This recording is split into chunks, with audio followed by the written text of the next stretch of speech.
to Super Geeks, episode 16 of season 2. My name is George. I'm one of your hosts. And with me today is Carlos Pedraza. How you doing, Carlos? Doing great. Glad to be back. And we have a new host coming on today, rocking at you. This is going to be a new experience for everybody. His name is Raul. How you doing, Raul? That's sir. That's my name, sir. Yeah, I got your name right. That's a good point. Yes. That's a good start. It's rare that anybody does get my name right. So I'm not going to call you Zeb because I don't call myself Chooch. Those are the online thingies there. That's fine. Oh, I'll call you Zeb if you want, but it sounds weird. So, and returning, and he has been on this season at least once, is our friend. We'll call him our friend, Michael Hinman. How you doing today, Michael Hinman? Hey, how you doing, George? I'm doing all right. Hi, Zeb. You respect me for my non-slave name. I understand. Yeah, we'll see. It's the man keeping us down. That's right. Oh, yeah, and hi, Carlos. Sorry. Speaking of the man, how you doing, Carlos? I'm doing great, thanks. All right. Well, Michael Hinman wanted to come on this show because he sent me 1,000. No, I'm just kidding. Yeah, he said, "Hey George, I got something I'd like to talk about." And hey, I like Michael Hinman. He's been on Super Geeks season 1 and season 2 for several episodes, talking about whatever. And I said, "All right, what do you want to talk about?" And he sent me something, and I looked at it. It was pretty cool. And I listened to it. But I'm going to let you take that away, Michael. Why don't you tell us about this project that you have going on? Well, I mean, I think since the last time I've been on, been some changes in my life in terms of what we've been doing. Like I actually rebooted my old podcast from the good old days of the internet, somewhat decade ago or so. It's called Alpha Waves Radio, and it's something that kind of was attached to my website for a long time, Airlock Alpha. But I'm kind of doing it independent. It's airing on Odyssey. Which is a streaming service that used to be known as Trek United Radio, but they kind of rebranded, and and it's just it's kind of it's if anybody is familiar with the old Alpha Waves Radio, I used to interview journalists, actors, writers, producers, music composers, and everything like that. And while I'd like to be able to still do that, when we still have lots of interviews, like Carlos was actually on a couple of weeks ago. We also it's also a place where I can kind of have like that soapbox more or less. And I think you guys talked about this recently as well, and I hope everybody's talking about it. But our episode coming up, we air Tuesdays on Odyssey, and coming up. Oh, you're one of those scheduled things. Well, I mean, it's scheduled. It's scheduled if you want to hear it for free. But if anybody wants to be a member, then you can actually hear this show I'm talking about like right now because it's already up. No, I was joking because we're very freeform, so I was just it was a joke. Yeah, but it's I think that a lot more people should be talking about it. But we've been, and it's not that this is a new phenomenon, but it just seems to have really roared back pretty loudly, and it's basically it's dealing with fake news within fandom, and I'm not talking about the kind of fake news that Donald Trump is always claiming exists.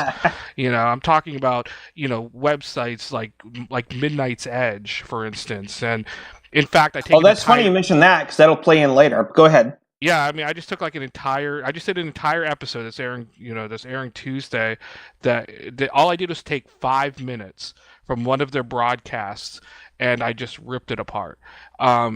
Just 5 minutes, all the further I could get into it. And it's just, it's just where this information is presented to where it sounds so wonderful, where, the production value is really strong. So, of course, with strong production value, you think, oh, it must be people who know what the hell they're talking about.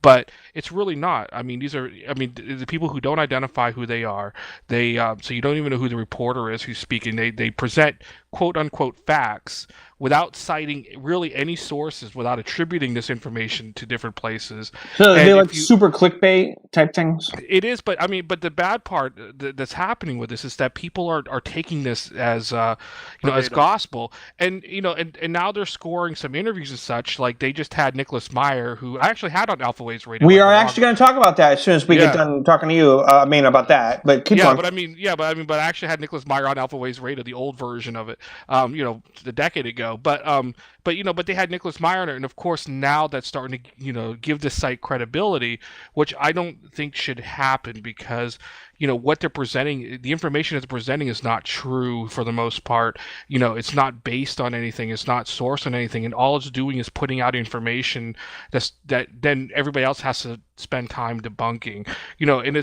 They've mostly been targeting things like Star Trek Discovery seems to be a favorite target of theirs, where I'm not saying that the show is perfect, but what they're bringing up, they're making claims that like Netflix demanded a reduction in the licensing fee for the second season, that it only has a few 100,000 viewers, and all these different claims So like that false can't be backed facts up and things like that. Yeah, I mean, it's just stuff that they're trying to extrapolate based on assumptions without actually knowing all the details, without knowing milestones or growth rates of the subscription For base. rumor mongering.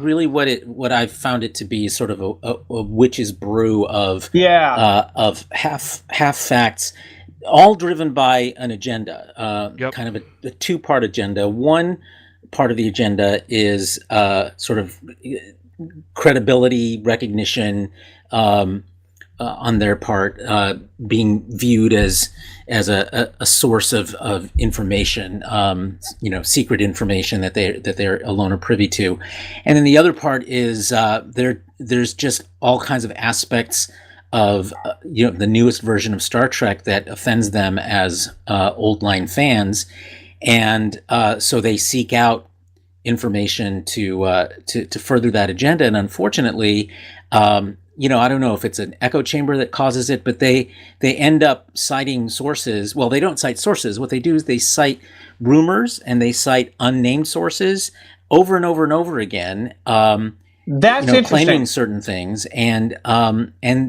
many of them simply turn out to be not true. Over and over again.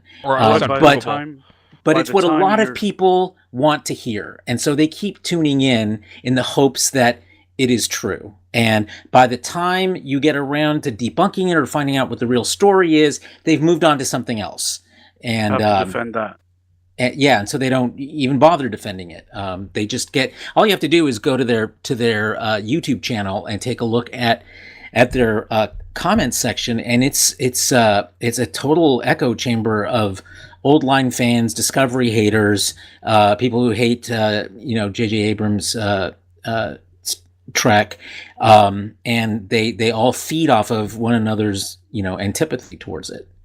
Yeah, and it's just basically it's just a sounding board. It's just people looking for for that fix for themselves. It's like going to Fox or going to MSNBC, where you're looking for the news that validates what it is that you already believe.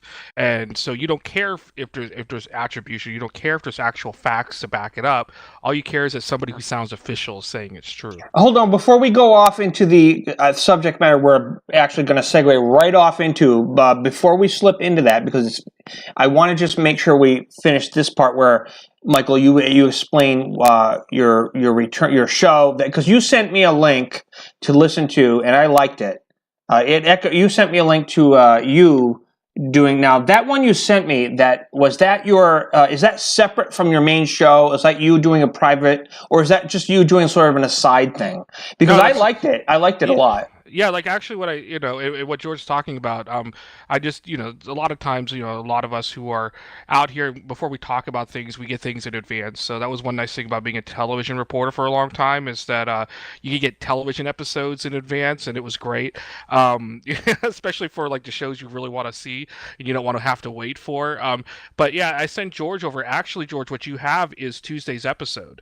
So that's actually, so George has already heard the Tuesday episode where I ripped Midnight's Edge apart. Okay, yeah, and I will say, besides the Midnight's Edge thing, what I liked about when I heard it is it did actually echo a lot of the things that there was an episode that Carlos, myself, and Dayton Ward and a couple other people were on of Super Geeks, and we talked about some of the things you talked about when it comes to the streaming stuff.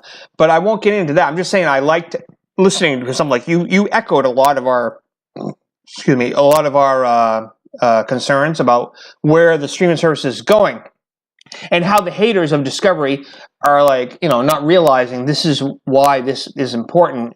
Just like what you pointed out, like what Amazon is offering, what Netflix, and we've talked about this. And Dayton, and I asked Dayton, I said, what do you think is going to happen with? Do you think Discovery would benefit from, or Star Trek would benefit from doing the bundle package, the season drop versus the week by week? It's like, I'm not getting into this subject, but I'm just saying I'm saying these are the things we talked about. There's a lot to evolve when it comes to the streaming thing. And you didn't talk about that in the second half of your, I think it was the second half of your thing you sent me. I didn't know about this this group, the Midnight's Edge group. I wasn't aware of them at all. I wasn't familiar with them. But now I'm realizing, maybe I should start getting familiar with them, because they're a false flag operation, so to speak, when it comes to trying to go on a rant to debunk and get rid of the CBS All Access. And, it's funny, because a couple of episodes ago, it might have even been the same one. No, it might have even been the same episode with Dayton. Carlos pointed out, quite wisely, like a Gandalf, he said, Star Trek has never favored well on network television. And people forget that. So if it had been on regular CBS for everybody to see, it probably would not have lasted very long. Because you go by numbers exactly, and that's it. And if the numbers drop, you're gone. But if you are on a streaming service or something like syndication, which nowadays is becoming the streaming service, you're going to have more control over not getting canceled. And that's the whole goal. You don't want to have Star Trek come back, like on the Sci-Fi Channel, for example, and then half of their shows get canceled, and then they have to get rescued by someone else. You don't want that. Well, I mean, the idea and the model, I mean, the model isn't new. So, I mean, I'm not surprised that, I mean, it's not like I came up with the model or that I discovered it. But, the model has been around for quite a while. It's been around probably at least since HBO has really, made an effort at making original programming. And the idea of that is that they abandon the, their standard model of, I mean, how much money do you make selling advertising, and, and how much money you make on advertising based on how many viewers you get. But HBO shows or any other shows that are on a subscription-based service, like like CBS All Access, like any other OTT that's out there, the idea isn't I mean, obviously you want to have a lot of people who are viewing it, but at the same time, what it is what kind of buzz are you creating? Are you helping to put this service on the map? Are you helping us get new subscriptions, and are you helping us then maintain the subscriptions that we have? And that's the whole idea. So that's one reason why shows on streaming services might last a little bit longer, because as long as you're maintaining those aspects, as long as you're helping build and maintain a subscriber base, that's really what's more important outside of viewership. Yeah, that's really true. I think the thing to bear in mind that for streaming services, again, their metric of success is not ratings. Their metric of success is subscribers. Exactly. And so when you look at the totality of what any one of these services offers, they're willing to forgo slightly smaller ratings for slightly higher prestige, because the prestige is what ends up driving, a big part of what ends up driving subscriber numbers. So it's done on a very case by case basis. Obviously, one of the factors being considered is how many people view, and because it's a streaming service, they know exactly how many people view and for how long, and and so forth. So they have a rich set of data from which to extrapolate what they need in order to make decisions. But it's very far from ratings being the be all end all of a show's success like they are on mainstream broadcast television. And we talked about this on many episodes. And Raul, I want to ask you this. I know you've been trying to talk, so I'm going to ask you this, and not just that reason, but I like to vary it up. So, Raul, you're new. We and I have talked about this, actually, what he just said exactly over the last several episodes. Raul, what is your opinion of how the model for streaming services are going, as far as all the people getting pissed off about, I got to pay $5 more for like the new Disney and Star Wars thing, or I got to pay $5 more for Netflix or whatever. What do you think about how things are changing as far as that goes, versus like having everything for free or paying for like a huge subscription to something and getting a lot of different things. How do you feel this is going? As an economist, you look at people's time as a value. So if you look at it strictly from the issue of time, how much advertising within in each network is put on a premium above the show? 40 minutes of show, 20 minutes of advertising, 22 minutes of advertising, 38 minutes of show. So if you pay $5 more or $10 more for a service, and you get tremendous amounts more value for that money, I really feel it's a kind of silly value, because not only are you saving in time, but you're also saving in quality and niche programming that you're not going to see anywhere else. And their packaging, like we talked about this, Carlos, you and I, we've talked about this over and over, how they're probably going to change it around. They're experimenting right now. They're going to probably package things.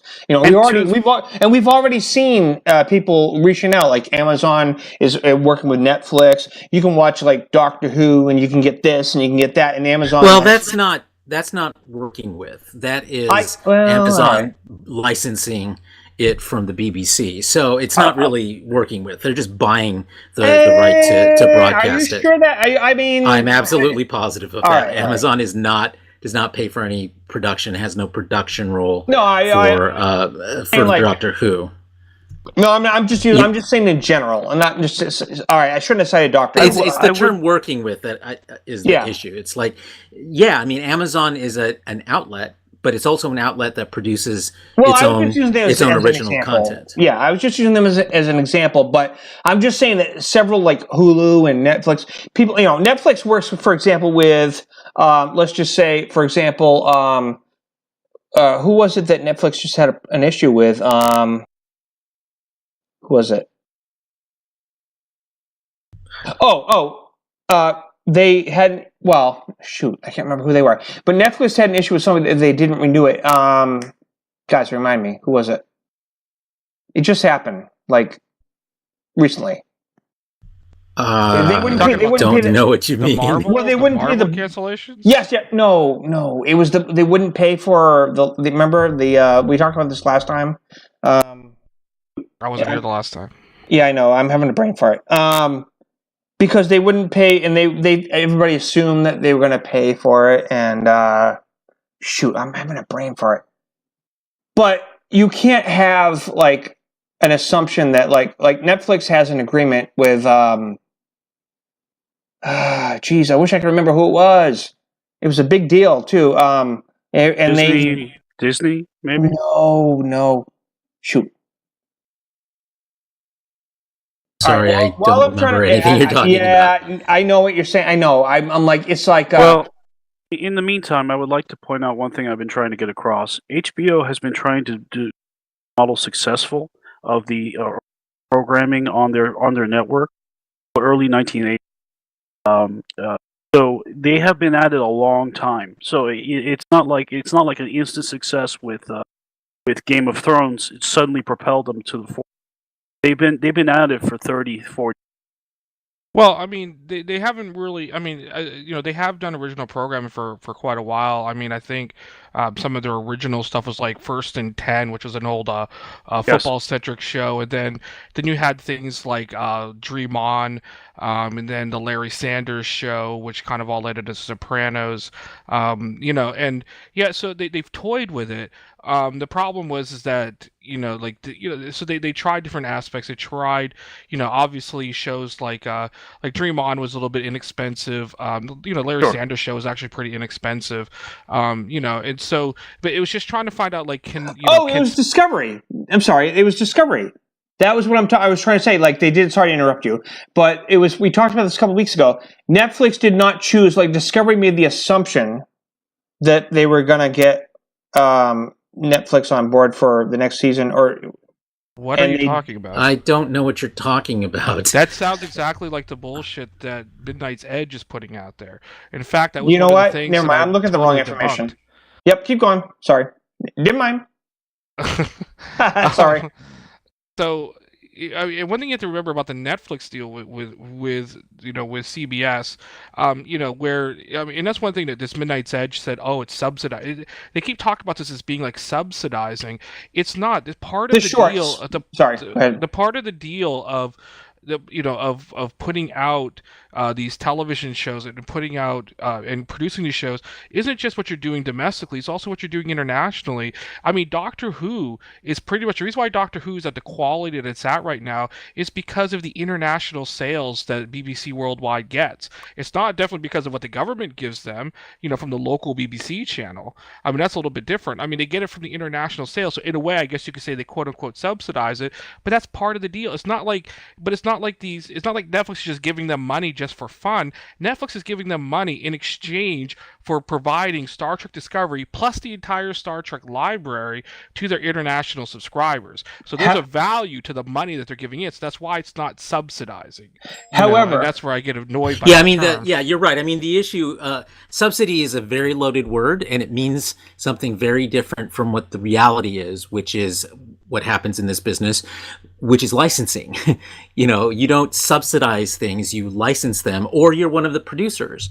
And Netflix seems like a gray area because internationally, when you watch Star Trek Discovery, it calls itself a Netflix original. But that's just, Netflix does that for everything, though. Yeah, I mean that's marketing. That's marketing speak. It's Netflix doesn't do all those British shows that they have. Exactly. It licenses shows from Spain, from Italy, from Catalonia, from England, and they're not the owners of those shows. What they do as part of their license fees, they get the right to call it a Netflix original. Yes. Because as far as those countries are concerned, they're the only ones carrying it. They're the only ones carrying it. Exactly. And it is kind of weird too because I finally remembered it was the Star Trek shorts that they wouldn't support. And so people were worried about it. We talked about this, I think, last episode, that people were worried that because Netflix didn't want to foot the bill to pitch in for when CBS All Access did the recent shorts mini thing where they did that, Netflix didn't want to air those or be part of that. But people were worried that was a sign of things are going to go bad for Star Trek Discovery. They're taking those kind of reporting. Michael, it's kind of like what you were talking about.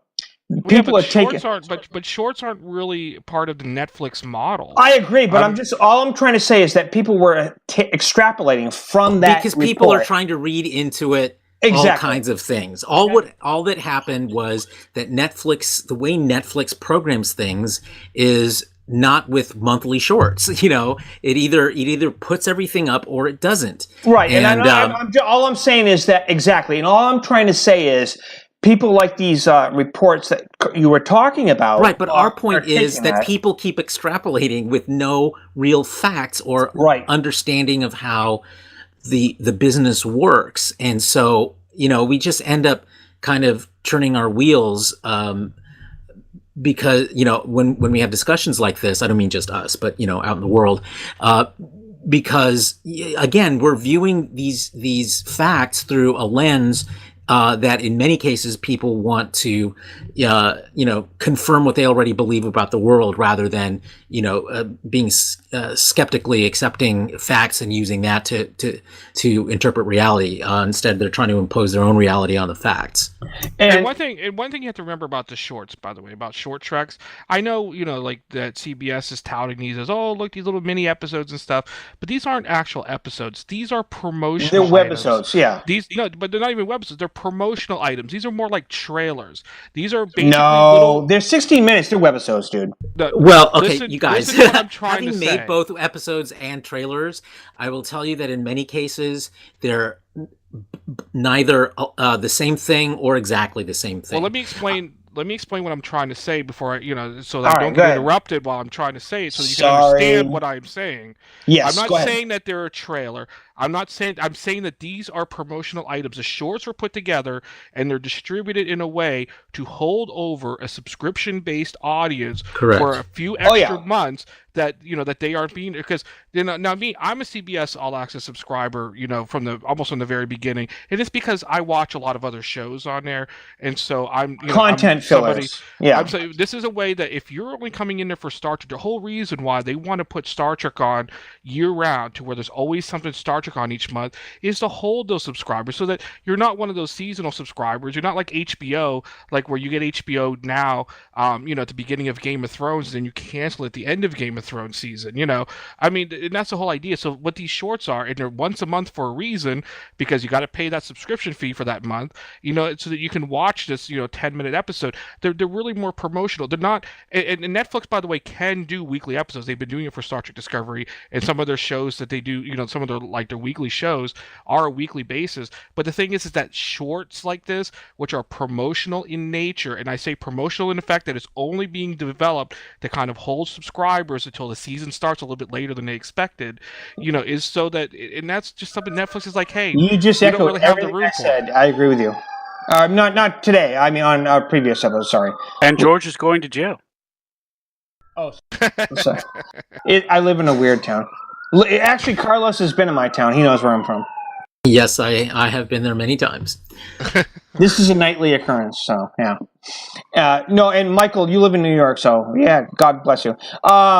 No, Michael, everything you just said, I'm not trying to interrupt you, but I actually echoed everything you just said a couple of episodes ago, and it's just, I agree, it's content filler. They want you to hold on to that subscription, and until they get a few more shows in, like Netflix already has, like if you they can drop a whole season of a show, and they know with confidence, oh, well, you're going to cancel my subscription? No, wait, we got a billion other shows and other things and other content. And so with what CBS All Access needs to do, and they have, for example, Young Sheldon, but not everybody likes The Big Bang Theory, and they got all these other things. But once they build up a catalog of like 5 Star Trek things, they can time it so they space it out. Okay, so Star Trek Discovery this season, like say 6 ends today. The Picard series picks up season 4 today. As soon as this one ends, you have a reason to stay subscribed and not hit that cancel. Yeah, that's exactly what Michael was saying. So, so the issue, as far as Netflix is concerned, is that it has a model. HBO has a model, and Raul's correct. These are models that did not previously. They didn't. Well, no, they didn't come out of nowhere. I mean, they developed. As Raul said, HBO has been at this for decades. They did not start out as being as wanting to be known as the creator of prestige series. That's something that happened to them as they went along. All they did at the beginning was just they were an outlet for Hollywood movies. For people to be able to watch if they missed them at the theater or wanted to see them again. And that's exactly what Netflix was as well. If you want to see, I mean, the parallel between HBO and Netflix is almost exactly the same. The only difference is that Netflix did it faster. Yes. And it does it faster because the internet. Because they had technology on their side though as well, and Netflix that's also one of the reasons why they're able to do it fast. Yeah, and Netflix also made a conscious choice to appeal to the sci-fi fantasy aspect of entertainment, whereas other outlets have basically been a little gun shy around our genre. Well, I mean, the thing that helped Netflix too, and Carl's absolutely right, and I believe that Netflix is basically following what was the HBO evolution, but it's also because it's easier to copy an evolution when you're pretty much already evolved. I mean, exactly. The thing is that HBO's already gone through the warts of it, and they did what's worked and what hasn't worked, and Netflix is able to pick that up. And but what's different though between the Netflix model and the HBO model, although this might change now with the new ownership of HBO. Is that HBO really focused on a handful of shows, a handful of original programming, and then kept their movie library going, where Netflix is like really just throwing everything out there they can get. They're gonna premiere like 10 new, original series every month, and and the thing is, and a lot of them aren't going to stick. So it's more like the tadpole, where the 1,000 tadpoles are swimming and only like 10% of them are going to survive. So it's a little bit of different in that aspect of it, but still the mentality of it's the same in terms of how you gauge the success of their various original programs. And Carlos, let's move on a little bit. Carlos, can you update us on what's going on with Nicholas Myers when it comes to this? What's going on with him? Well, we sort of started talking about this earlier in terms of Midnight Edge. Yeah, I want to know. And they were able to score an interview with Nicholas Meyer, who was the director of Star Trek 2, Star Trek 4, and Star Trek 6. Wrath of Khan, of course, which is and he is widely credited for being the man who saved the franchise. He should be. And then, of course, Voyage Home, which was, I think, still the most popular of all of the the Star Trek movies. And then 6, Undiscovered Country, which was seen as a really great send off of the original series cast on films. And he's a fantastic writer, a great producer. He's also a director, and so for Midnight's Edge to score an interview with him, is great for them. I think in terms of their campaign to appear to be more and more credible, being able to attract a big name for an interview is super helpful. So be that as it may, the long term, what they do, with their regular kinds of shows and theories, unsubstantiated theories about Star Trek and other things, is really where the proof is in the pudding. But anyway, so Nicholas Meyer was on Midnight's Edge, and the big revelation from that was that he was not invited back to Star Trek Discovery Season 2. And that's a big deal because he was an important voice in the conception of the early development of the whole show. Yeah, he was brought in by Brian Fuller, who of course he's now gone, and there's been other leadership changes at the show, and so one of the things that's really interesting that tells, I think, that's a telling marker of this is if you watch the opening credits of Star Trek Discovery and notice how many people have the title producer in front of their name. There's producers, co-producers, associate producers, more executive producers than I've seen on one show than almost any other that I've seen.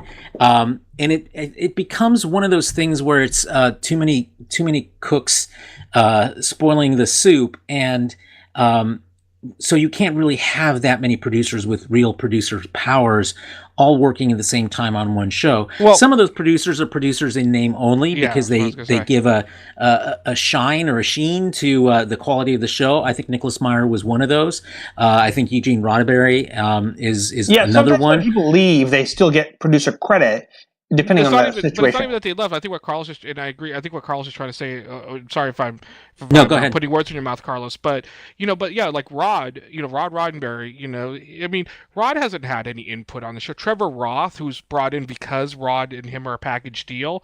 They haven't had any input on the show. I think that Rod and Trevor might be a little bit involved with After Trek, from what I understand. But a lot of the names, what Brian Fuller was doing was collecting kind of a name trust. He was trying to say, like, hey, look, we haven't had a Star Trek series on in a number of years. People don't think it's going to work, and they're going to think, oh, we're doing something new. So let's put like a stamp of like, hey, look, the people from it's like it would be like getting William Shatner and Leonard Nimoy from the very beginning to put the and trying to decide what rank are they. Next Generation, you know. I know what you're saying. You know, like by saying like if you put because if Star Trek Next Generation's first episode, if it counted Farpoint, you know, showed at the very end, executive produced by William Shatner, Leonard Nimoy, and DeForest Kelley. Yeah, then they think that they probably would have got more fans that were like, you know, kind of tied to the old. So a lot of that was just like, hey, look, this is good for everybody because look, we have these names from the past, we have these other names that are associated with it, which is fine and all. But I don't believe, and Carlos, you might know more about this than I do, but from what I understand, Nicholas Meyer was only involved in conceptual aspects of the show. Yes, that's correct. That's just kind of like what David Gerrold was in Next Generation, where, you know, David Gerrold was heavily Next involved Generation, in the he was pretty involved in that first season. In the conceptual, oh yeah, he was. You're right. No, he did the Bible. He did, you know. He did. Yeah, he actually did some work in the first season. So yeah, you're right. So it's a little bit different, but.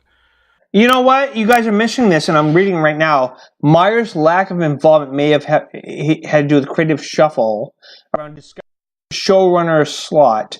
Fuller left Discovery before the first season debuted, and I'm reading that, and I'm like, huh. He confessed he couldn't name his specific contributions to Discovery. So I'm thinking it was a collaborative thing. They went into a room and they brainstormed. Remember what Dayton Ward said, Carlos, when we were talking, how that woman, I can't remember her name, she would pick his brain. Pick a brain, you know, like, hey, what do you think? Oh, yeah, you're talking about one of the writers for Discovery. Yeah, and so also I'm thinking, a Star Trek novelist, which is how Dayton knows her. Yeah, so I'm starting, from what I'm reading, it seems like he's, because he can't cite anything that he specifically contributed to Discovery. It sounds to me like they picked his brain and they used his name. They used his name. No, they did not use his name. Both. They bought his name. Yeah, I was gonna say they paid there's a big difference. They paid him money for that name. Oh, I'm sure. Like they probably said, "Hey, what do you think?" And we'll pay you. And then they can use his name to make the fans go, "Oh my God!"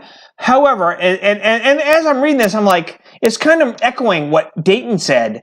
Like it's sort of like Myers was like the Dayton Ward, but that is not a parallel. That's not a parallel because Dayton did the equivalent of he was not paid for anything. Nicholas Meyer was paid. You know, he sat at the table. Dayton did not. He contributed a couple of ideas and went on from there. All right, so hold on, real quick. I just finished reminding myself when I was reading. I had this tab open, and Carlos, you know, I have a million tabs open. So, anyways, it's just a private joke. But I'm like reading it. I'm like, okay. So what I'm thinking is, they picked his brain, and they said, "Can we add your, credits to this to make us look awesome?" And he like went, "Well, yeah, that's cool." They said, "What do you think about this?" And he went, "Yeah, that's cool." And then he went, Yeah, you can say I said that. And then they said, Nicholas Myers is involved in this production. No, that's not it either. No, all right, go ahead. I mean, all this was, and like I said, this is that Brian Fuller was putting together a bunch of people because you can slap produce on anybody you give money to.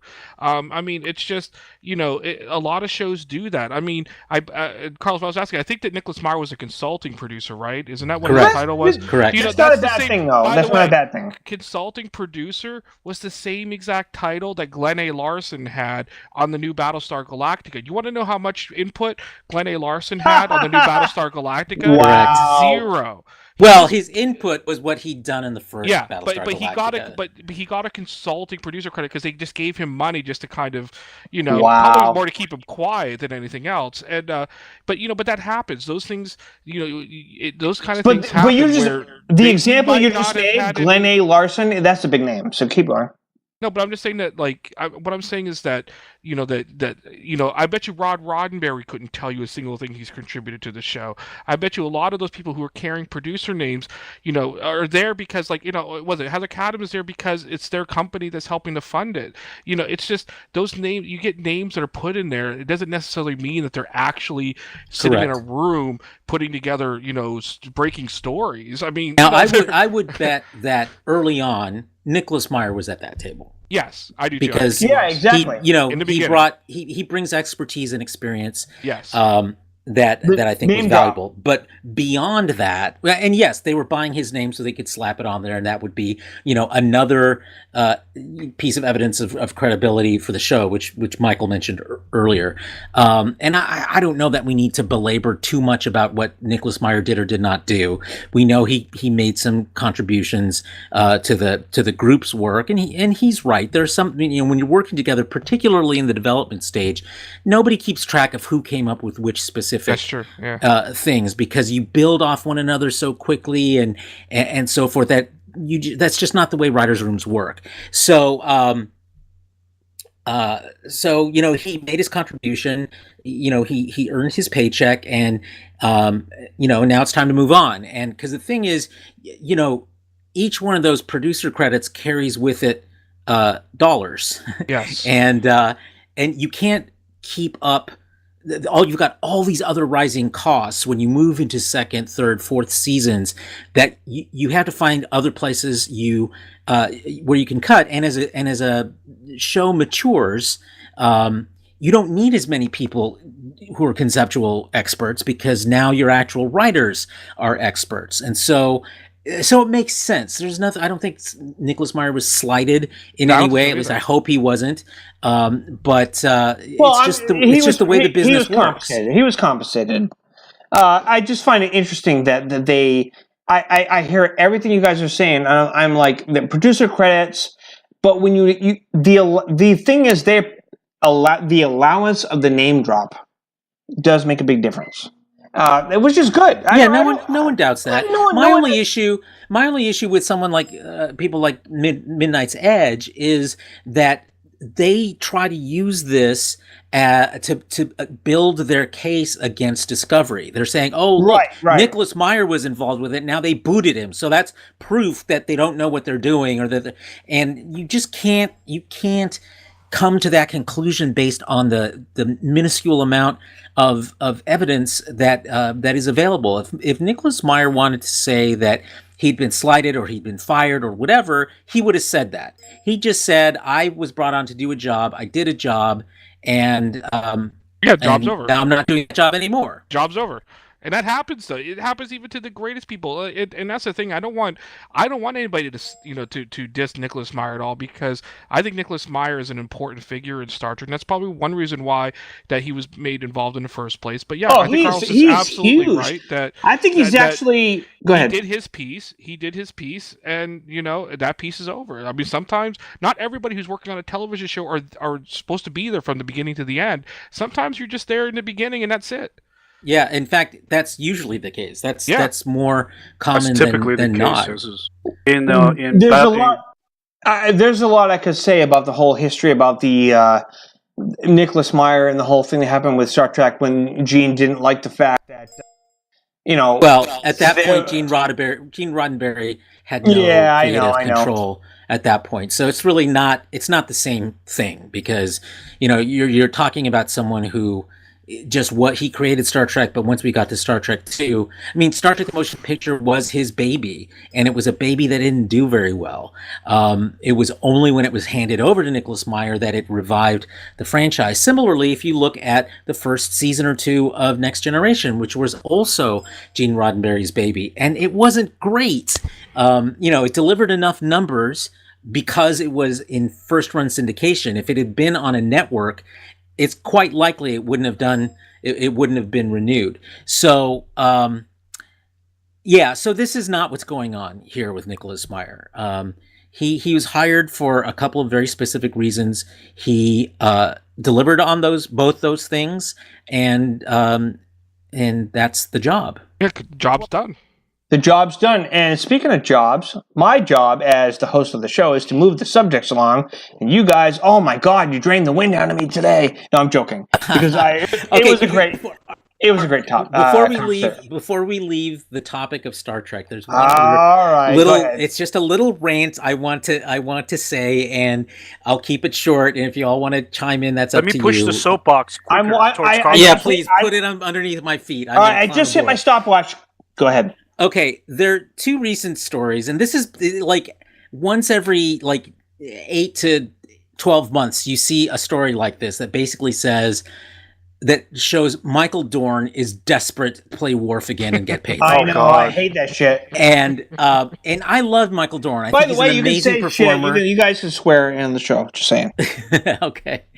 But, there was a story about how he would only join the Picard series on one condition, and that's that it wasn't a cameo. In other words, he has to be recurring or whatever. And it's almost like a backward spin-off of the Worf series. But this is not your call. And it makes him sound kind of desperate, and which is too bad for him, because it's one of those things where you only get to come if you're invited, and if you're saying I'm not going to go unless you do this, then why would you be invited? And then the newest one was where he's quoted about how now is the perfect time for a Worf spinoff again. In this case, it's because now that there's they're making more Star Trek. I actually do have an opinion. I actually do have an opinion about that. So that's sure. Well, my point is that every time there's some new news hook, he clamps onto it again so he can make his case for why he should have his own show, and it's not going to happen. Obnoxious. You know what? I think it's the convention fever that's causing this to happen. They're making everybody, when they keep doing the conventions and they keep making them, they do all this, and then they do eventually bring the show back. People like Michael Dorn they get a big head, and they go, well, I'm not going to try to even emulate his voice, but he's just like, well, see, they brought back him, why can't they bring back me? And you know what I mean? Like, they get all, hey, okay, I will say this. That was not very Goliath. I agree. No, Hank, you know what? I will say this. I was watching reading an article earlier today where it was proposed that the idea of the streaming service for all these shows, whether it's Star Trek, Star Wars, Doctor Who, anybody, could actually lend itself to allow to take these ideas that can never happen in another world, and make it happen. Like, you could have like a Worf series, you could experiment, and you could say, well, let's try Worf series for like a mini episode. Let's do like 1 or 2 episodes. And if people like it, let's do more. And you could do like another show. You could say, let's do a Counselor Troy show. Or, hey, let's do a Riker and the Titan ship. What's your point, though? I mean, I don't understand. My point is that Michael Dorn's complaints about that stuff is that, his whole thing about how the whole Worf series is that, like you said, he's being a little pompous, I guess. Is that fair to say? I'm not trying to ascribe. I'm not trying to insult Michael Dorn. Come on. Let me be clear. What I'm saying is he needs to just kind of. You can't have it both ways. Come on, Carlos. He needs to. It makes him sound desperate. It makes him sound like he's desperate for work, and I'm not going to impute any particular motivation for that, other than he wants to work and he thinks he's got fans, so he should get a chance to make it work. The way you create an opportunity to work, though, is by working with other people. Yeah. Pipeline. Well, sure, but the bigger story here is, I mentioned this, I think, a couple of weeks ago when we were talking about other things related to Discovery, is that you can't, with a franchise like this, you cannot afford only to appeal to existing fans. It's you have to grow your fan base because old fans are dying off. And so you have to have stuff that is not based on nostalgia, but based on the merits of the new concept. And my emphasis there is on the word new, not retreads, not nostalgia fest, but new, strong story concepts. And that's why you're unlikely to see a Worf series, why you're unlikely to see a Counselor Troy series. You are likely to see and are going to see a Picard series because that's not being done from nostalgia. It's being done because he's a character who makes a new, and even he's the first to tell you this is not Next Generation 2. It is something new that because he's Jean-Luc Picard and because he's Patrick Stewart, it will work. It will attract new think of it as the fans. Logan of the X-Men franchise. Hinman. I'm gonna call you Hinman because I'm military, ex-military. So when I say Hinman, don't take that bad. It's a good thing. It's like that's your name. So yeah, what you just said, we talked about that, and you know what? That's true. He's gonna. I said to Dayton Ward, I said, could it be like Logan? And he said, I think you're. He said, I don't know, but they could be right. I think you're right. I mean, that's the way to do it. Everybody thinks that he's going to have a ship, that he's going to be some archaeologist. That I think somebody on one of the social media pages, on one of the Facebook pages, said, "Oh, maybe it'll be just like what he was in All Good Things." The finale of Star Trek: Next Generation, which is ridiculous. And it's like, no, it's not going to be any of those things. It's probably going to be dealing with somebody who was once the biggest name in the in this quadrant. He was the captain of the flagship starship in Starfleet. And what is it like now, 25 years later, 30 years later, when he's retired and not exactly that big name anymore? It's a story that's it's kind of an age-old story in Hollywood, the whole rise and fall of people. It's not to say that he fell, but I mean, he's but it's going to be different for him. He's not the celebrity. Picard's not the celebrity, in the Federation and in Starfleet that he was, except for hey, look, there's that guy that used to do good things that maybe some people recognize. And I think it's going to be kind of a very introspective, very kind of a quieter, maybe there'll be some adventure in there somewhere where he'll get caught up in, but he's not going to be off hey, I'm taking command of the starship, and no, and then Worf comes by and has tea, and and maybe Dr. Crusher comes by for a pity fuck or something. I mean, it's just that's not what it's. The thing is that, and the biggest thing that everybody needs to remember about the Picard series is we don't know what it is, and people who speculate, that's all they're doing is speculate, and they're judging something on something we haven't even seen yet. Maybe it will suck. Who knows? But I'd like to say, what? I was happy with Discovery, and I think if the same people are kind of the brain trust is behind, around but things have changed. I'm interested. They did have a little bit of a shuffle behind the scenes, so I think you're right, though. But the name that has not shuffled is Alex Kurtzman, and he's calling the shots. I completely agree. So because we've gone so long about Star Trek, let's at least get one or two more subjects in, if you guys don't mind. Because I could keep talking about this all day long. But let's just talk about one more thing. Michael, I know you like talking about lawsuits. And Carlos, I know you like talking about lawsuits. Let's talk about Sabrina. Can we please? Because that's a subject we put off for a couple of weeks, maybe more. Carlos, why don't you lead this one? What's going on with Sabrina and the whole Satanic Church? Well, for those of you who've watched Sabrina, which if you haven't, I recommend you do. It's actually a pretty decent series on Netflix. It is. I love it.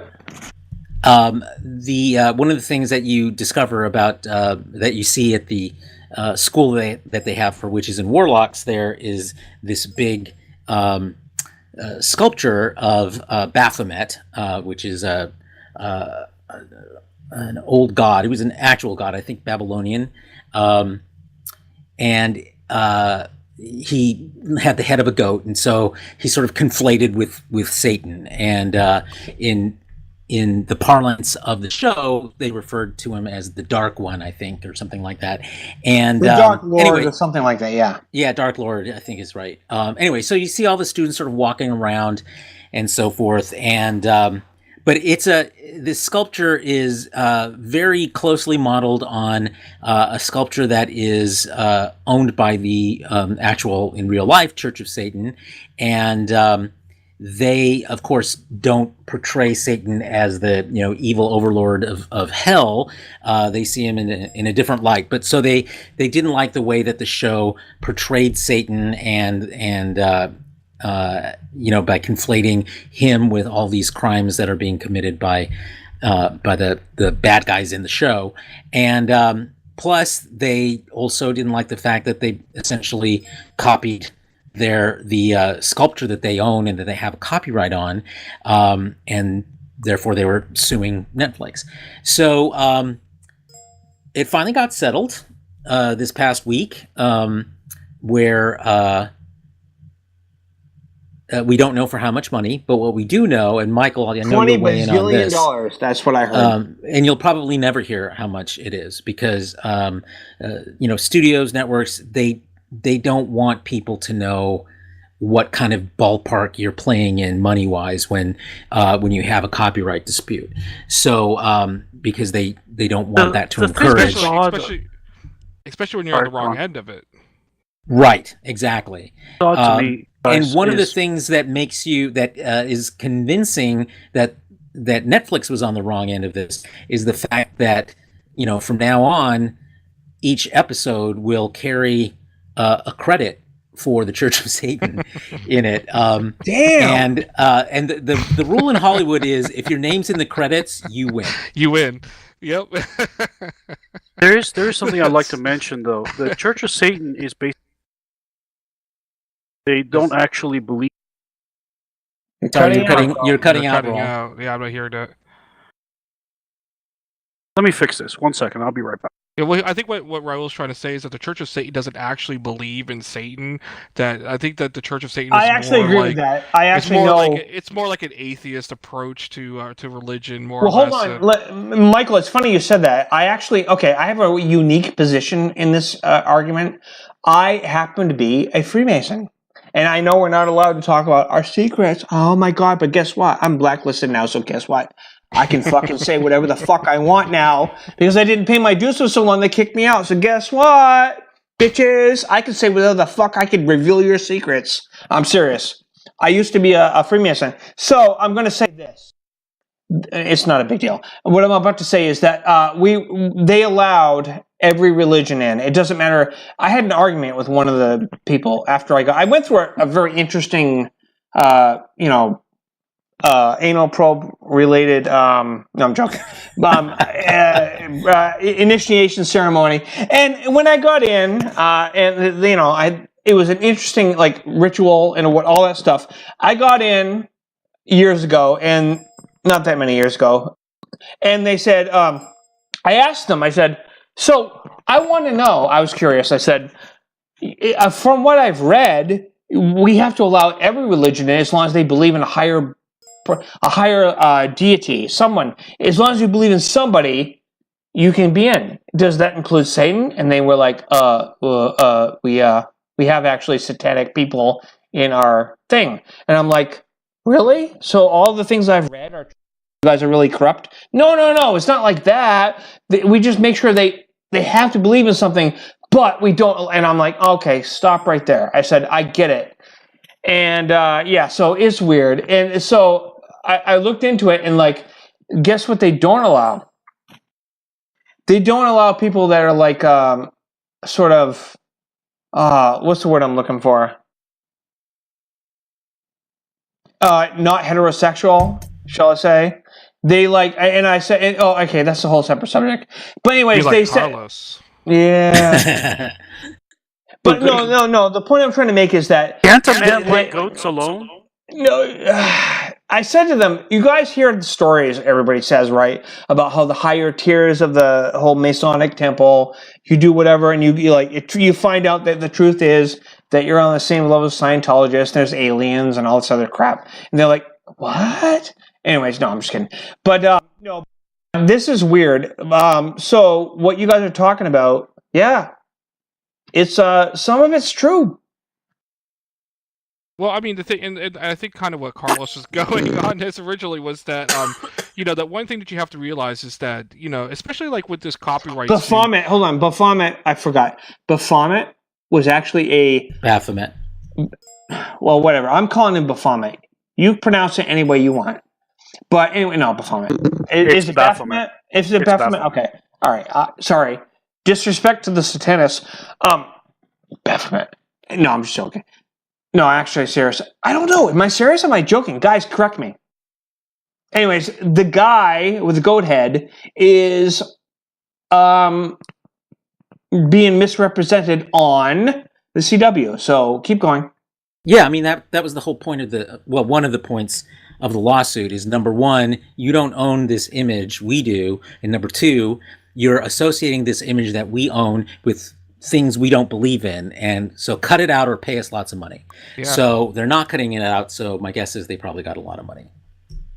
Yeah, and like what Carlos was saying too, like the entire point of that is that with all, I mean, almost anything that creates buzz, almost anything that creates any type of popularity, I mean, these things become, targets for copyright infringement lawsuits all the time. There's always somebody out there somewhere who claims that they came up with the idea first, and 99% of the time, that doesn't, it's just not true. It just doesn't exist, but probably 90% of the time these cases settle out of court, and and the idea, like this whole tardigrades lawsuit that's happening against Star Trek Discovery, if it doesn't get dismissed out of court, it'll probably get settled. But that doesn't mean that the tardigrades people won. Just as Carlos said, if the tardigrades people won is if the guy who created tardigrades suddenly has his name in the credits. If you don't see his name in the credits after a settlement, he lost. Yeah, I know what you're talking about. Yeah, it's really sad. But anyways, so the whole Sabrina thing is it going to shut the show down? Netflix, I haven't heard a response. No, they've settled, and it won't. Okay. So it's taken care of. You're going to see their names in the credits, and there you go. I mean, they've come to an agreement. It might even account for what passes as street cred for Sabrina. Yeah, maybe. And I'm not gonna get into the whole was Sabrina a good show, but I will say that I watched it and I liked it. But Carlos, when you look at the whole lawsuit, do you think this may have possibly benefited the show from the publicity?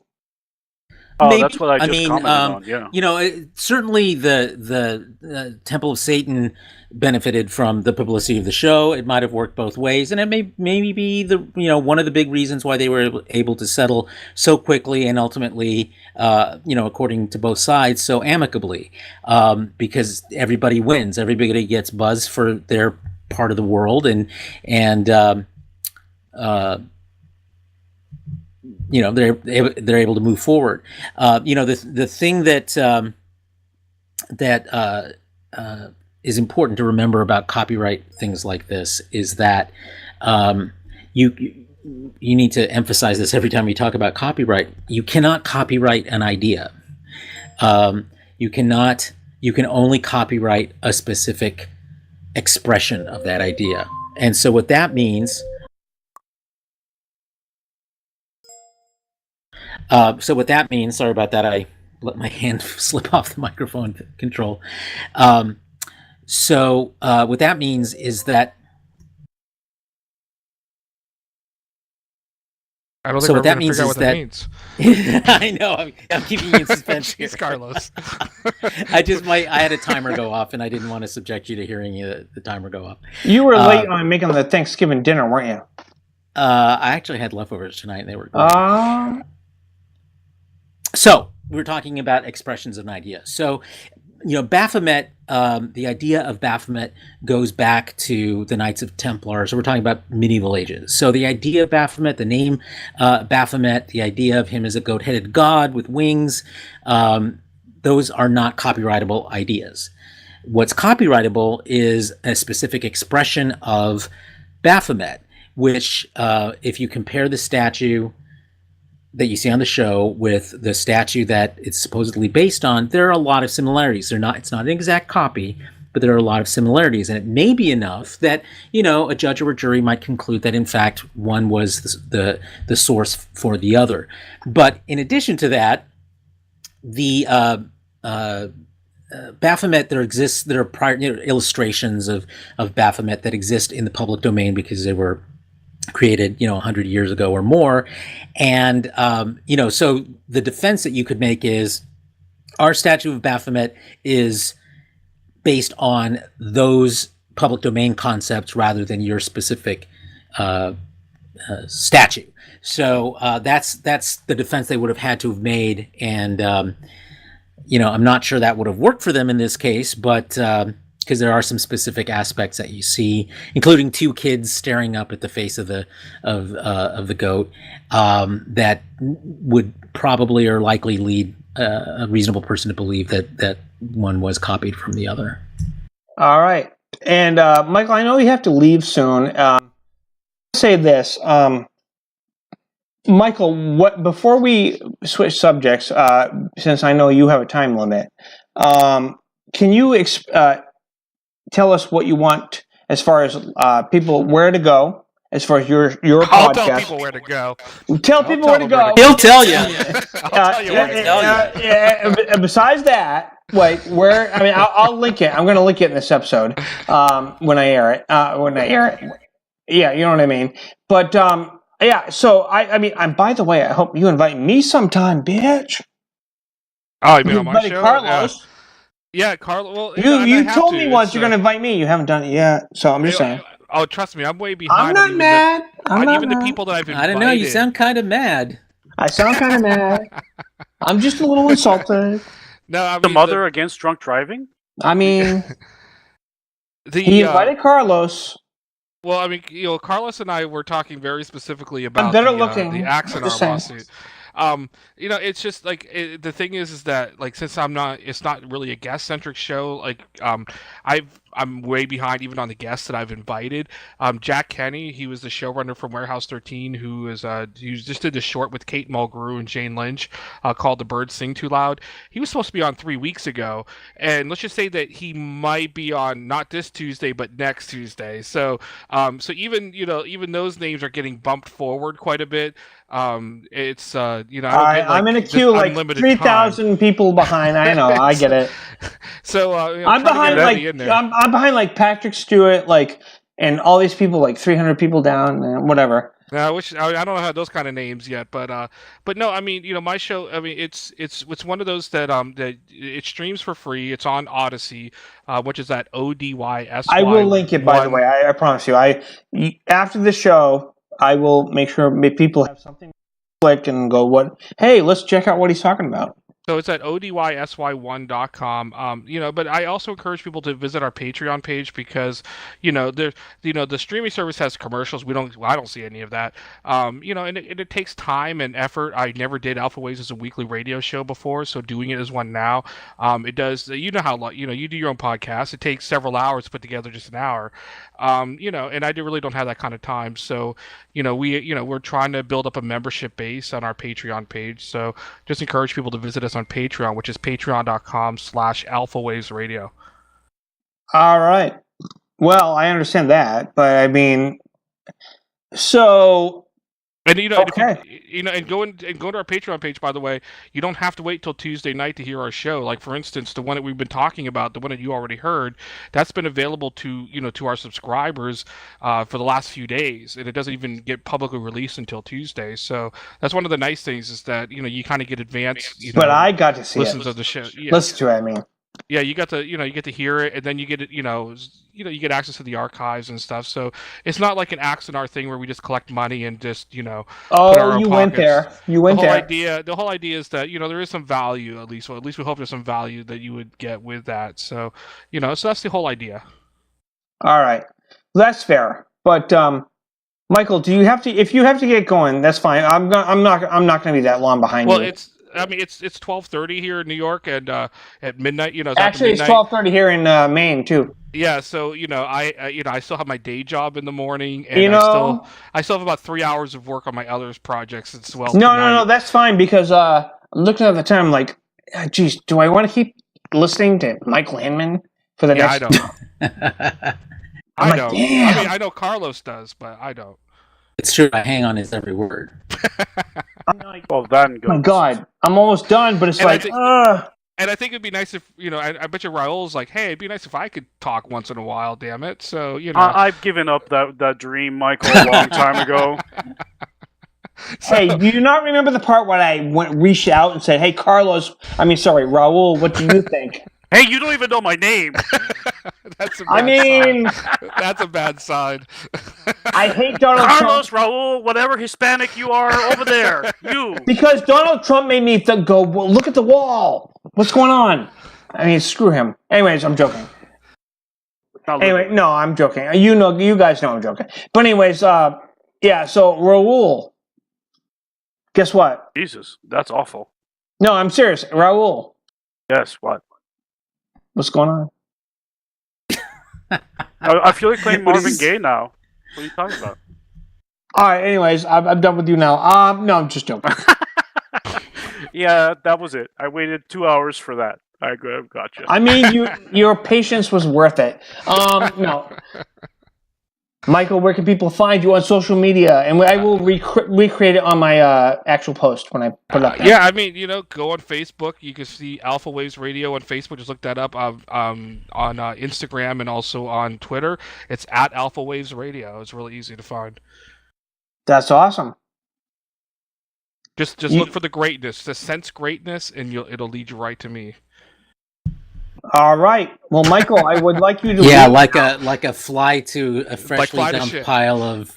I want to hear Carlos curse someday. By the way, I would really pay good money. Curse? Wait, what? I don't think I've ever heard. He has actually done it. He said the F word on several other apps. Yes, I have. Yeah, see, you should come around more often, Hinman. Oh my God, dude! I should. I've known Carlos for how many years now, Carlos? At least 10 or 12. Oh, dude, now. Michael, he had. Do I want to keep calling you Michael? What do people call you offline? Asshole, usually, but All right, asshole. So listen, asshole. Carlos has sworn. He's used the F-bomb many times on this show. I'm telling you. I would say many. Occasional. No, many. I'm sorry. I'm the one the that occasional edits it. occurrence. Dude, I edit this shit. And you, I am just, I say, oh, do I want him to, all right, fine, I'll leave it, No, he does. I would pay good money to hear that. By good money, I mean like $10. But hey, that's a couple of cups of coffee. That's true. Well, the only reason he does it is because he knows it's okay on this show. I mean, everybody has standards. I have low. It's whatever. All right, guys, but you all keep talking. I mean, I got to go and I just got to get shit done. So. We don't need your permission to keep talking because we would have done it anyway. That's right. Correct. We gave you a lot of leeway to come on this. No, I'm joking. Guys, I am completely happy that Michael Hinman joined us on this show. He is a good friend of the show. He has been on the show before. And I hope you guys pay attention to what he's saying because he does swear. Michael, drop an F-bomb real quick. Art? Just do it. Come on. I don't. Oh, man. Cursed. All right, I am going to link. I'm going to research this. Why do people think that I fucking curse? I don't even do that at all. Because you're a New Yorker. Because you're a son of a bitch, you whore. Oh, there we go. Oh, Carlos, there you go. Thank you. You're turning me on, Carlos. You're not the only one. You guys just saved me a lot of fucking work because seriously, I would have had to go back and edit and go, when the fuck did Carlos swear? I know he did, but... Anyways... Michael, thank you for joining us, as always. And yes, I will link all your stuff. Your shit, sorry. So thank you for joining us, and you have a good night. You too, guys. Thanks for having me on. Bye, Carlos. See you, Michael. See ya. Bye, Raul. Take care. Bye, George. Bye. Bye, George. Bye, George. I think he's got it. So, let's talk some Doctor Who. What do you think? Okay, yeah, if you want to keep going, I'll talk it. I loved the episode, so... Well, let's talk about the bigger picture, which is... Oh, wait. Did you watch it, or did you just link it? Dude, it was just on, so how can I say I watched it? Because I'm a pirate, so I saw it. Well, I'm not, so I'm a bad man. Okay, if you're going by what was linked... Okay, if you're going by what was linked, hang on. Let me revisit. I'm just talking about the bigger, the growing number of rumors around this season being a one-shot for both showrunner Chibnall and Jodie Whittaker as the Doctor. I'm glad you brought that up. I personally debunked it, which means everybody. And George is right because he debunked it. Actually, I've got a lot of people that said that, but I do not believe it for a second, and I'll tell you why. It is possible that Chibnall doesn't want to be involved as showrunner. And yes, Jodie might have said, all this has been said before, time and time again. And you know what? They have convinced actors to stay on. For whatever reason, their reason was that they didn't want to stay on. It has happened many times before. A recent example is the lady that plays Clara. She was going to leave. She told Stephen Moffat, "I'm gone." Claire Oswald, the Jenna Coleman, Jenna Coleman, and she said, "I'm gone." And Stephen Moffat said, "Oh, I would rather you didn't." And she said, "No, I'm gone." So they filmed the entire Christmas episode. And Raul, I know that you may or may not know because he's like a semi-Doctor Who fan. But I'm just going to say anyways. So she filmed the Christmas special, which at the time, which was called Last Christmas. It was the one with Santa Claus with Peter Capaldi. Remember that one, Carlos? Yeah, but I don't think it's fine. No, this is the your one. Point. What is your point? No, I'm asking you for a reason. So Jenna Coleman had already told them she's gone, and they said, "Okay, goodbye." And she changed her mind at the last minute because Stephen Moffat convinced her. So when you watch that episode, there's a point at the very end of the episode when the doctor pulls that mask off her, and she's an old. She really was supposed to be an old woman, and that was how it's supposed to end. That was the original scripted ending of the episode. The only reason it changed was because Jenna Coleman at the last minute was convinced by Stephen Moffat to stick in for at least 1 or 2 more seasons. And when she came back, they redid they added on an extra thing for the ending of that episode. So that it turns out it was a dream. She wasn't actually an old lady. The doctor didn't come back at the wrong time and screw everything up. It turned out that when she did that, it was because she was going to leave the show, and that was how she was originally intended to leave the show. Now, the reason okay, but what's your point? I was actually about to say that's why I said originally. So the reason why my point is, when you hear rumors like this, it doesn't mean there might be some people that have heard behind the scenes that they're in the production crew and they're hearing, "Oh, Chris Chibnall wants to leave," and Jenna. Well, no one is saying that this is going to happen. What they're saying is that there's a lot of talk going around about the two of them sticking around for another season. Now, I don't take that as gospel, but I do think there's probably something going on. Well, they have to at least have a contract for at least probably 1 more. I'm thinking maybe one more. We don't know that. We don't know what their contract says. No, you're right. That's true. Keep going. My point is just that it's getting harder to say, "Oh, these are just rumors," and I'm very skeptical of rumors, but we're starting to get more authoritative people weighing in on this, and none of the more authoritative people are saying that this is in the bag, that this is what's going to happen, but they are saying that something's going on and it needs to get resolved one way or the other. No, it's actually not a problem. What I heard is I think it is a problem if it means that the showrunner and the star are going to leave after a very successful first season. Well, that's not the issue. From what I heard, he doesn't like the idea of sticking around. He's sort of one of those, I want to help contribute to bing, bing, bing, and he doesn't want to stick around and have the responsibility of being the showrunner. You're reading into this way more than I think there's any evidence to support. All right, yeah, you heard it, but that's my point. There is no evidence. That's true. What there is evidence about from other actors who've played the Doctor, from other people who've been producers and showrunners, is that it's a very difficult show to make. It's very demanding, physically. And we've seen before in previous seasons that some seasons have been shortened because it's just really hard to make so many episodes one right after the other, because it's not like a regular series where you've got the same sets, you've got the same supporting extended cast. Here you've got the stars, and that's it. Every episode requires brand new sets, a whole new cast.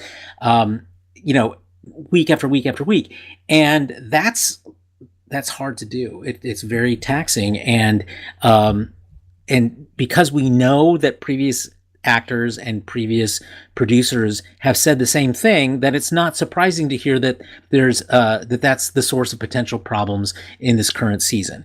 And that's as far as I'm willing to go in terms of what makes sense or what there is evidence to suggest. But there is clearly something going on behind the scenes, and my point is really, it's a shame, because this is in many ways been a real revitalization of the franchise at after years of, frankly, declining popularity. I think that personally, okay, I think you're right. I think that my opinion, this is just an opinion, is that Chris Chibnall has expressed the fact that as a showrunner, he has one way of looking at things, and he's probably kind of fighting with the BBC. I'm sure he had to. By the way, I want to point out something that's a trivia for all you Doctor Who fans out there. I never realized this until I looked into it tonight. Because, by the way, and we're going to talk about this, I watched tonight's episode, The Witchfinders. I'm not going to say it's the best episode, but one of the things I didn't realize until some other site said it, and it's true, Chris Chibnall has had almost every episode have a female, either a director, a writer, a co-writer, or both, or all three. He was involved up until like 2 episodes ago, but he knew that with the Jodie Doctor, the female Doctor, he needed to make it. He made sure female writers, sort of like what Jessica Jones did with season 2 on Netflix. They brought in almost all female writers. It's a great idea. It's awesome. But it's true. I never realized that. They never actually threw that in our face and said, oh, we don't just get a female Doctor, but almost every writer, almost every director this season are female. It's true, though. It's almost been under the radar. And that's amazing. So I'm watching this latest episode, and I'm listening to what you said, Carlos, and I'm like, you know what? It makes me think that these rumors, no, I don't know. I don't know if that's true. But even if Jodie does leave after like one more year, I'm sure she's under some kind of contract. I mean, yes, Christopher Eccleston had 1 year back when it was New Who, literally. I think that Jodie has to at least have to do one more season. And if she does... Well, the thing is, again, we have no idea what her contract calls for. We don't, but I will. But the thing is that... And secondly... Go ahead. Great, you have a contract that obligates her to perform, but who wants a star who doesn't want to be there? You think that's not going to show? Oh, she wants to. She said, in her interviews, I should say, according to the rumors, I'm putting air quotes out, according to the rumors, the only reason she might leave is because she wants to leave if Chibnall leaves.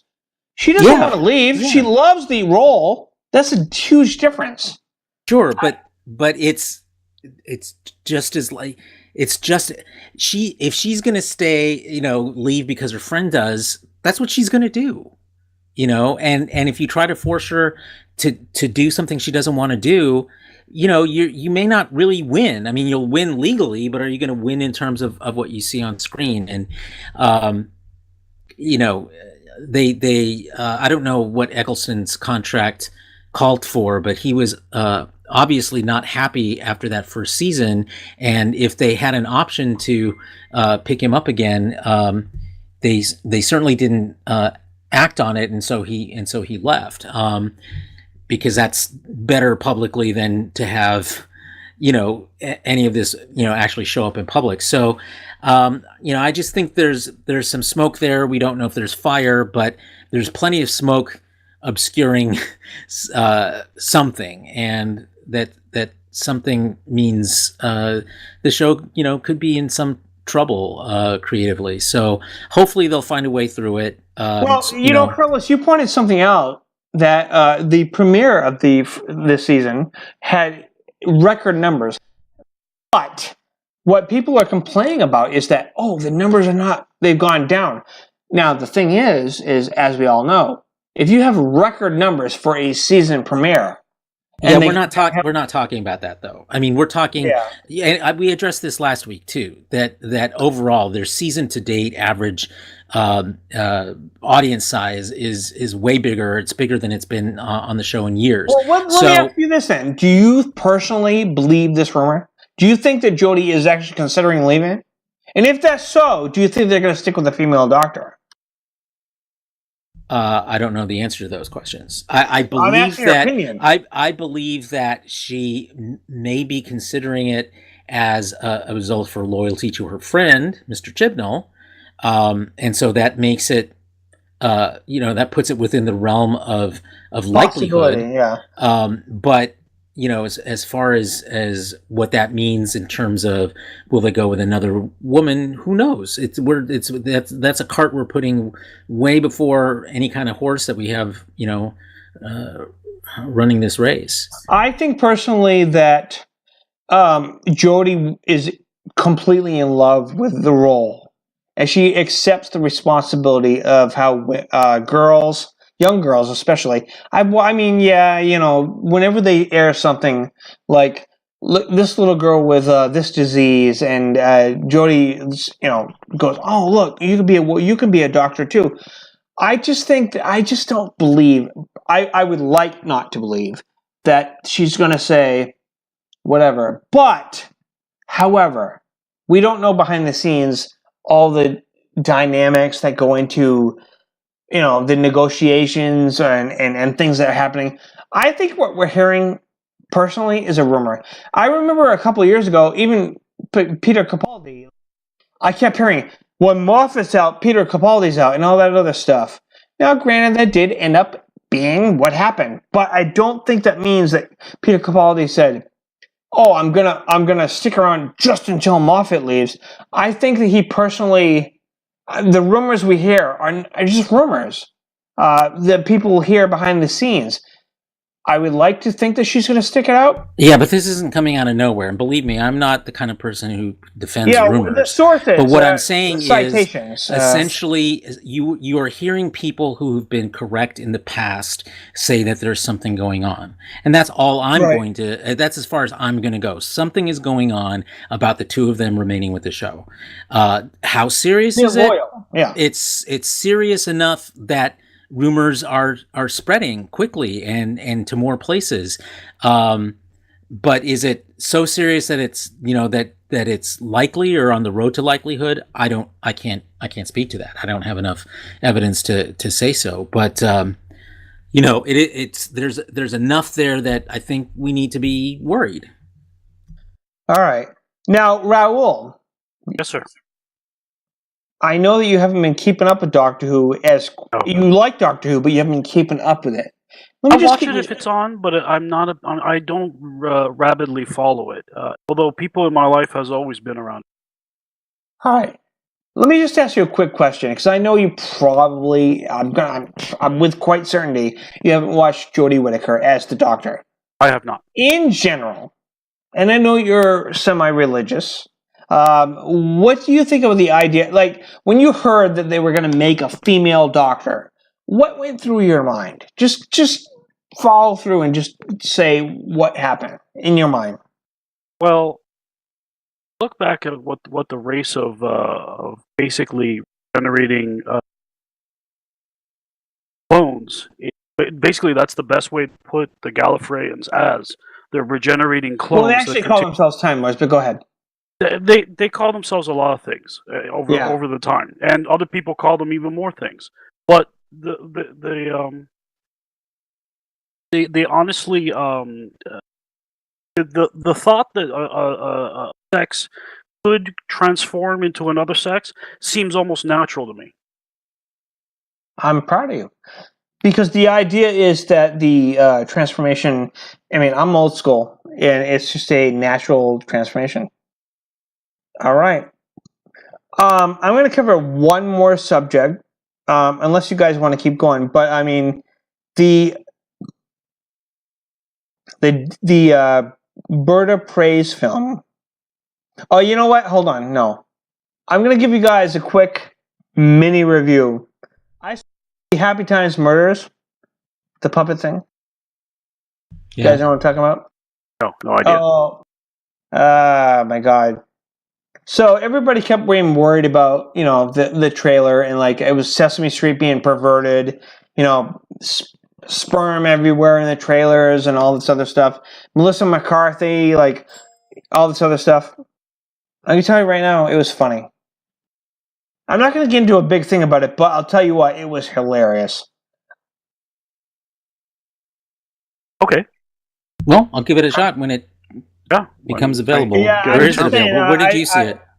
You don't want to know. I can't support the answer to that question because it has to do with certain torrents. I don't support piracy, but Johnny Depp, if you were a online pirate, he'd be my friend. I have no idea what that means, but I don't know either. I think Johnny Depp only knows what that means. Maybe he's the only one. Happy Times Smarties was Sesame Street porn, but the thing is, it actually had a story, and when you get like in the it's 70s porn. No. You know what's funny is like everybody's ragging on this movie, but when you watch the movie and you get to in the middle to the end, there's an actual story there. But the problem is that you have to actually be able to handle that kind of humor. Some people can handle that kind of college-level humor. Some people can't. So if you can handle it, you might enjoy this movie. I give it a 10 out of 10. For best puppet porn you've ever seen. Wow, that's really high. It's really high depending on your ability to handle that kind of humor. Remember, I do bat radio, so. What George is saying is his standards are low. My standards are flexible. That's what I'm saying. Flexible, like a backbone. Like a goat head being sued by Netflix, or not Netflix. Anyways. All right. So, I think we've got... I want to say one thing. Carlos, you and I both love Titans. We both love... Well, I haven't watched it yet, so I love the idea of Titans. I love what I'm hearing about Titans, and I've been keeping track. I'm building you up, buddy. I'm building you up. I've had more faith in this show, for the record. I've had more faith in this show from beginning to now than you have, even having watched several of the episodes. I remember you were ready to write this show off 2 episodes ago. I was, and you told Dayton that. I listened to the Dayton times, and you said, George is ready to write this show off. And I'm like, I wouldn't say that, but okay, maybe I did. But I gave it a second chance, and guess what? I'm like an old boyfriend or an old girlfriend, depending on your predisposition, and I'm going to go, I'm going to give you a second chance, and guess what? It works.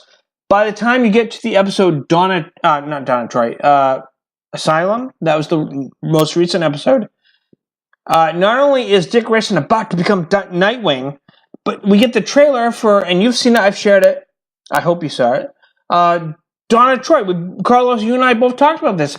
Donna Troy, the sister of Wonder Woman, and I think you even, Raul, are somewhat familiar with the DC universe and know who Donna Troy is. I think you do. We talked about it. I grew up in comic book stores. I know. Yeah, okay, so you know. But, however, Carlos, don't be fooled. He's a Marvel fan. I am more of a Marvel fan.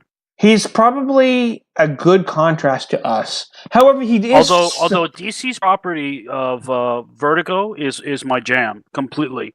Okay, then... so if Zatanna ever comes on to Legends of Tomorrow, which I'm hoping, her and Constantine. But anyways, but seriously, he does know about like most of the things we need to worry about. But yeah, this episode of Titans, and next week, Donna Troy. Donna Troy has never been portrayed on screen. Like I talked about in a previous episode, Deborah Winger portrayed a version of Wonder Girl, which her name was Drusilla. She was, however, not the comic book in any form, actually, of, Donna Troy. And Donna Troy is a big deal, and she is going to be in next week's episode. And from what I hear, she's going to be the season 2 regular. but she's only sort of introduced near the end of this one. What do you think about that, Carlos? Well, I welcome it. I've always loved Donna Troy. I actually loved her more as Wonder Girl than I did as Troya, which she turned into, because she just got a little too big for her britches. Yes. I liked her as Wonder Girl, but anyway, I love the character. She was probably the most level-headed of all the Titans. Plus, her secret identity. She was a fashion photographer, which I always thought was kind of cool. Not that she hit her face. Neither did Wonder Woman. But anyway, I'm looking forward to it because she was always she was one of the characters that really centered the Titans a lot. Yes. And I think that especially with Robin, Dick Grayson being so out there, so much more out there than he was in the comic books, that they need someone with her kind of gravitas to sort of counterbalance his impulsiveness. And if you watch the trailer, I think you get a sense of that.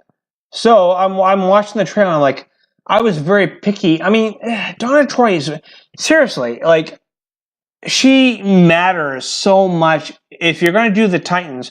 Now, a few episodes ago, I said, I'm going to write off, like you told Dayton, I'm going to write off or not write off the Titans show based on how they handle Beast Boy. And when they introduced the Doom Patrol and they made Beast Boy grow up with them, and they did the whole correct, in my opinion, the correct version of that story arc, I went, oh my God, thumbs up, I'm good. But when I heard they were going to do Donna Troy, oh my God, you have to get that right too, because Wonder Woman's sister, it's that's almost as important as Batman's protege. That's like bringing in Superboy, the other Superboy. Not talking, the other Superboy. That's Superboy. Yeah, the clone Superboy. If you don't do it right, Donna Troy is like Wonder Woman's sister. And she's always been part of the Titans as far as the 60s, all the way through to the New Teen Titans. She wasn't in the cartoons for whatever reason. But if you're going to bring her in, you have to do it right. And, of course, I have every faith that Wonder Woman will be name dropped. And that's awesome.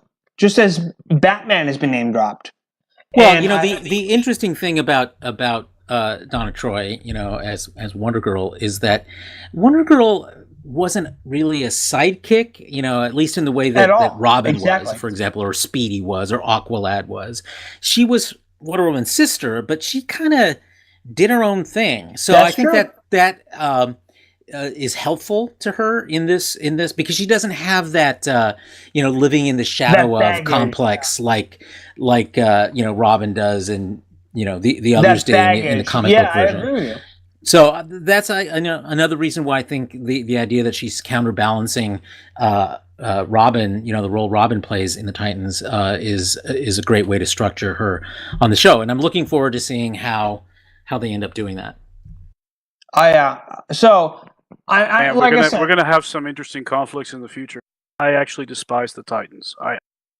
As a property, they are written for teenagers, and they are insipid. You're going, Raul, respectfully. Which there've been many. Yeah, which version? There's many brands of the There's Titans. many versions. You're correct. Hold on. Go by the Marv Wolfman 80s. That's what they're doing in this show. Just saying. If you're predisposed to hate them, don't go by Go Titans and don't go by anything else. Only go by one thing. And I'm going to tell you right now, the Marv Wolfman 80s new team. You can't say Marv Wolfman without saying George Perez. Yes, that's the artist, George Perez, and I love his work, but I'm not a big Titans fan. I'm not. Well, hang on, but you're going because to me, look, the concept alone is they gain their importance by who they're associated with. But that's the beauty of the show. Wait, let him finish. But if you wanted that sort of action, you could have easily gone to Doom Patrol. A much better version was Legion, because nobody was paying attention, so they got to do amazing stuff on Legion. There's just so much. And if you wanted that type of humor, there was a comic back when I was collecting in the 90s called Justice League Europe, which was fantastic. Oh yeah, it had with all Booster the Gold humor. was the lead. I know what you're talking Right. about. Oh, I hated that. That was great, but the humor was great, Carlos. You can't deny that the humor was good. But they took Maxwell Lord and they put him into Supergirl and they fucked it up. That's true. No, I think that was fine. I think that was fine. No, I think no, you didn't see Maxwell Lord in how they handled him in Supergirl. That's all I'm saying. Yeah, no, that's two separate things. But okay, so I'm curious about Raul, what you were saying about. Because the Marvel has had its own Teen Titans, which was called the Power Pack, and they recently tried to reboot it when they rebooted the universe. But basically, what it was is a bunch the of original characters. Power Pack was not. They were not teenagers. They were little kids. They were growing into teenagers, though. You know who is the Teen Titans equivalent? The New Mutants. Yeah, that's people probably... will recognize as X-Force now. Well, when DC did the crossover, though. But when DC did the crossover... Well, that has nothing to do with anything. No, really. Well, it does. Because when they pick somebody to say, who is our equivalent, that's why... Yeah, except crossovers don't really count for anything. They're just, they're whimsy. I agree with you respectfully. However, when DC and Marvel picked who was our equivalent, that's all I'm saying. Yeah, but that's a rough equivalence. It's like you can't impute more to that than is there. It's like... they pick people who would be good as antagonists who have to become partners friends eventually, kind of thing, and so that's what you're looking for. Ironically, you know who they picked? The X-Men, and that's not even accurate. What's accurate? There's no accurate. What I'm saying is, when the X-Men had to cross over with somebody, it was the Teen Titans, whereas it should have been the Doom Patrol. That's all I'm saying. Okay, look, I love the Doom Patrol, but the Doom Patrol, they have second string at best. They have a popularity leveling on malaria. Okay, Doom Patrol is they're not popular. I love the show. It's part of the Vertigo series. I've already told you, Vertigo to me can do almost no wrong. Sure. But Doom Patrol, I swear to God, you go to a convention and you say, I'm a Doom Patrol fan primarily, and you'll be laughed at. The furries will kick you out of the convention. They'll be heavy security. Well, that's because they're thinking of classic Doom Patrol, and the thing is, I think, the fact that Vertigo has taken them on and that you're going to see them on DC Universe is the idea that, and I love this. It's the idea is you're going to take a property that, is sort of in the dustbin, but has real potential. And because the expectations are so low, you can only do great with it. That's what like Peter David's run on the Hulk. Peter David is the single best Hulk writer because they abandoned the book, but they realized they needed to keep him in order to keep him in the Marvel Universe mind's eye. So they gave him the book and said, do anything you want. And he did. He did an amazing job. I got to thank him in person. Great job. Oh my God. You're now making me realize that we have Raul's the new guy. And I'm starting to realize that maybe he has a lot more, because Raul and I have talked a lot about what do you like, what do you don't like, and he's like, well, I'm more of a Marvel fan, but I like some DC. Like Carlos, by the way, he's a huge Legion fan, which we both. Yeah, the Legion of Superheroes. There's certain properties, Batman's title runs, Legion, a character called Manhunter. I've always liked since I was a kid. Don't ask me why. But I like Manhunter. Big butt. I find that DC doesn't treat their creators as equal as Marvel does, or at least with the respect that the Marvel creators can then go on and do their own thing on independent comics, right? DC creators are basically washed and rinsed and repeated, and treated badly. Completely I have a perfect. I have a. They're very similar, the two companies, in the way they treat people, but I'd say Marvel treats them with a little more respect. Well, there's a reason for that. They try to rival one another, at least in the beginning. Like I told on one episode, and I talked to you about this, Raul. I said, Stan Lee used to have a rivalry with whoever the DC guy before it was DC. He said, okay, I'm going to make Swamp Thing. Okay, I'm going to make Man Thing. I'm going to make they Doctor constantly clone each Strange. other. I'm going to make Zatanna. So they always would one up one another, and they didn't look at like we're ripping one. They didn't look at like we're one up on one another to get into a lawsuit. They looked at it like, hey, it's a rivalry. It's just a funny thing. I think that's oversimplifying things. For one thing, I'm not saying you're wrong. I think that there definitely was a rivalry, but there have been plenty of comic book related lawsuits, including between Marvel and DC. Look at despite Captain them Marvel. working in the same building. I'm just going, Carlos. I'm just going by what Stan himself has said in past interviews. He has an interest in making himself look as good as possible. Yeah, so, you can only take that as far as it goes. The reality is there has been legal action. There has been, real competition over money, not just friends who are rivals. And those that existed between them, but we're playing in a bigger ballpark than just that.